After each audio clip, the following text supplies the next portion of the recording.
Hello, this is my third attempt at recording this. This time I can actually speak out loud. Anyway, I'm reading a fan fiction. It's called Naga Germany X Reader Vore. That's in parentheses. Warning, this story contains vore. No Reiki, no read.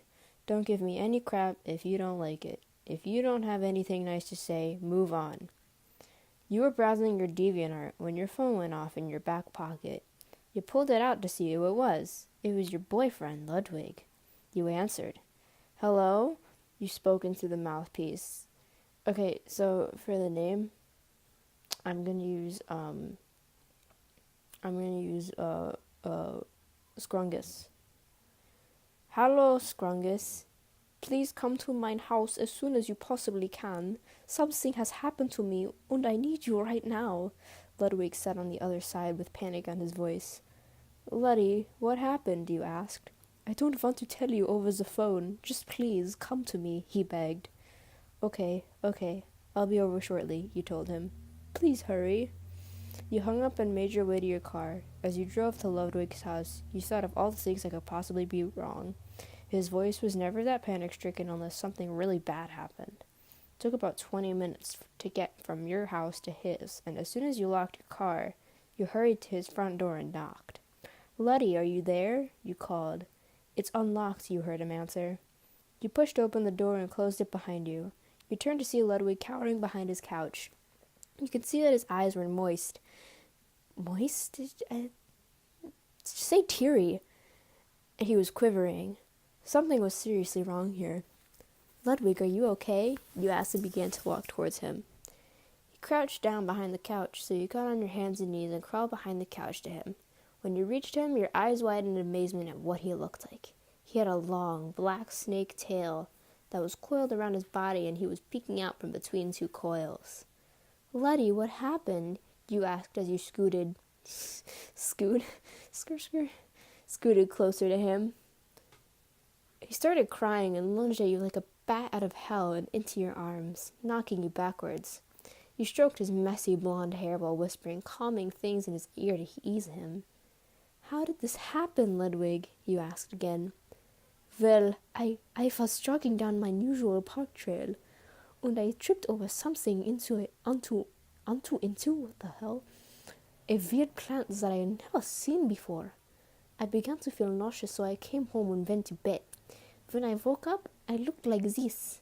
And then this. He sobbed and rolled over to show you his large, distorted belly. You began rubbing it, and he snuggled up to you again, sniffling. What did you eat? You asked. After a while, Feliciano came in and saw me, and he tried to run away, but I didn't want him to tell anybody, so I cornered him and I ate him. Picked him up with my tail and swallowed him whole, he said quietly and obviously ashamed. You looked at his enormous belly and noticed that it was moving a bit. You put your hand up to it and stroked it. You felt hands reached up to meet yours, but there was more than just two hands. Letty, who else did you eat? Belly isn't that big, and there was more than two hands in there, you asked. He bit his lip and slowly lifted his gaze to meet yours. You pulled him close to assure him that it was okay to tell you. I ate Lovino and my brother, he said shakily. You gasped, and Ludwig quickly pulled himself back into his coils. You crawled to him, and he sank further into his coils as you got closer.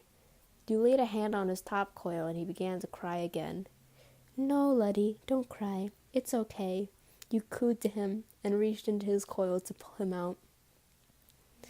He let you pull him out easily and set him in your lap. He hesitantly put his arms around you. Why aren't you angry at me or running away? He sniffled. Because even though you've turned into a naga and you ate 3 of my best friends, you are my Ludwig Beilschmidt, and I love you, you told him and kissed his head. Ludwig yawned, and you could hear the voices of your friends inside of him. Luddy, can you open your mouth again? You asked. He looked at you with frightening eyes. You're not going to shove your hand down my throat, are you? Please don't. Lovino did that when he found out, and it really hurt, he pleaded. No, I wouldn't do that to you, sweetie. I just want to talk to my friends, that's all. I swear, you said, and he opened his mouth. You peered into his mouth, examining the soft-looking pink flesh along the long, dark throat in the back. Hello? You called. I've forgotten the name. I think it was Scrungus. Scrungus! Get me out of here, please! Feliciano screamed when he heard your voice. Felly, please calm down. It's okay, you told him. Scrungus, you have to help us. I don't want to see how you can just stand by when three of us are trapped inside your potato bastardy boyfriend, you heard Lovino cry. You looked at Ludwig. He was streaming tears through closed eyes. You can tell he was feeling worse and worse at what was being said. What? That you feel bad that people are mad at you for eating them? Your brother is passed out in here because of what you did. How does that make you feel, Fritzy? Fritzy, Lovino taunted. Ludwig started whimpering. Lovino, he was scared. He didn't know what to do, and he didn't want anyone to spread any information. Please calm down. You're just saying that because he's your boyfriend. He's going to get us all killed, he screamed. No, he's not, you screamed back. Ludwig lost it again. He covered his ears and hung his head, sobbing to the floor. Please stop! I can't take this arguing, he cried. I wasn't trying to hurt anyone. I was scared when I did the first things that came to my mind. I'm sorry. Suddenly, Ludwig's door was thrown open by the third member of the Axis team, Kiku. He stared at Ludwig and gasped. Ludwig, what happened to you? I sensed that something was wrong, and I drove here, and then I heard screaming, so I came to Sedora as fast as I could, he explained. He was turned into a naga, he said calmly. Scrungus. Ludwig winced and grabbed your sleeve. You turned to him and saw the load in his stomach slowly begin to descend into his tail. There was muffled screaming as the giant lump slid down until his normal stomach was flat, like it should be. He belched, and then held his stomach as it growled violently at him. I think they slid into mine other stomach, he whispered. I know someone who can help you, Rodrigue. Let me go get him. I'll be right back, Kiku said and began towards the door. 9! Ludwig screamed and leaped at Kiku and wrestled him to the ground and opened his mouth, slipping it over Kiku's head. Mr. Ludwig, what are you doing? Kiku cried as his body was pulled into Ludwig's stomach. He struggled as his was pulled through the esophagus, but it was no use. Ludwig's esophagus was just too strong for his small form. You watched in amazement as Kiku's legs disappeared inside Ludwig, and with a final gulp, he was gone. Wait, I lost my... Okay. Ludwig belched again and held his now full again stomach. 9. What have I done? He said and cast a frantic look at you. Suddenly his stomach erupted in a fit of struggles from Kiku. He was screaming and cursing like a sailor. His personal bubble had been invaded, and he wasn't going down without a fight. Ludwig screamed in pain. Kiku might be small, but he knew how to pack a punch. And when he did, Ludwig's stomach shot out and snapped back into place like a rubber band. You rushed to Kiku and tried to calm him down. Kiku, it's okay. It's going to be okay. You comforted from the outside. You got no response and he kept punching and kicking and screaming, so chances are he didn't even hear you. Nothing was going right. You stepped back and looked at your situation. Your boyfriend had been turned into a naga and ate 4 of your friends and was now crying. 3 of your friends had snack down to his second stomach, and the other was having a freak attack in his first one. You were going to save them all, but first you had to get Kiku to calm down. You come up with a plan. You were going in. Ludwig. He looked up at you. I want to go in, you said firmly. Was? You nodded your head. Scrungus, I can't do that to you. You did it to them. I'm pretty sure you can do it to me. 9. I won't do it. Please? I said 9. Don't you want your friends out? Well, yeah, I do, but then let me in. He looked at you with pleading eyes. You stepped towards him and he began to back up and you cornered him. Please don't make me do this, Scrungus. Ludwig, please don't argue with me. I'm trying to save our friends. Open your mouth now, you commanded. He clamped his hands over his mouth. Move your hands. He shook his head, never breaking your gaze. Move them, you said, and pulled his hands away from his mouth. He pulled his lips in, still trying to keep his mouth sealed. Open it. He shook his head, but you noticed his lower lip begin to tremble. Open. His lips came back, but he bit them to try to keep them closed a little longer, and more tears ran down his cheeks. Now he gave up. He gave a quick sob and drew in a staggered breath and opened his mouth. You immediately shoved your head inside as far back as you could. He slowly began swallowing you, coating you thickly with saliva. His esophagus felt strangely comforting against your body as you slid down. You soon entered his first stomach, piling on top of a still thrashing Kiku. You put your arms around him, and he turned and buried his face in your chest and cried.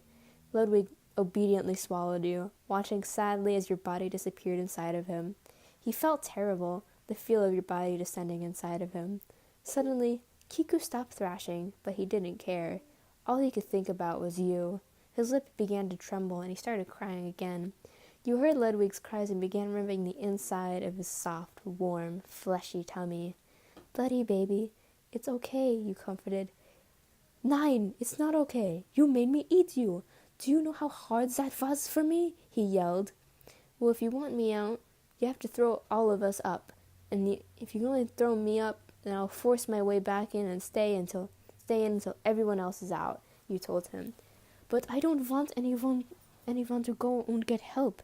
They might try to hurt me. They won't do that, will you guys? Besides, if they do, I will do something so horrible to them that will be so traumatic that they will never recover, you threatened. We won't say anything, Scrungus, Lovino said. See, laddie? They won't say anything. Will you please let us out?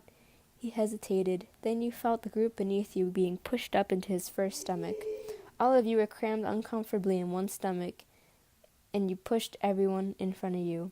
This is Germany's point of view now. I moved brother Feliciano und Lovino up to mine first stomach with Kiku und Scrungus. There was a lot of shifting around and I didn't like it. I pushed up the closest person to mine throat, and I felt a large lump come out. I pushed it out. It was Kiku. Okay. One person up, only 4 more left. I hope Scrungus is next. I pulled up another lump. It was Lovino, who went and sat in the farthest corner away from me. Please, Scrungus, be next. Another lump. It was Feliciano. He went to sit with Lovino. I see what Scrungus was doing. Let everybody out until she's the only one left. That means brother is next. I hope he's okay. He's been unconscious the whole time. The next lump came up, but as it was coming, it started struggling. It didn't hurt, but I coughed and gagged and just ended up jabbing my fingers down my throat. Brother came up along with a puddle of bile. He was awake, finally, and he stared at me. I put my arms out and he hugged me. I began crying yet again. Ich liebe dich, brother, I whispered. Ich liebe dich auch, Ludwig. It's okay. I forgive you, he said. I'm sorry, I'm not German. I only know English, Spanish, and like a teeny tiny bit of Russian. Danke. My belly was now much smaller now, but there was still one lump, Scrungus. I squeezed her in my stomach and pushed her up, her lump appearing in my throat now. I couldn't get her out fast enough, and as soon as she was out, I grabbed her and smashed my lips to hers.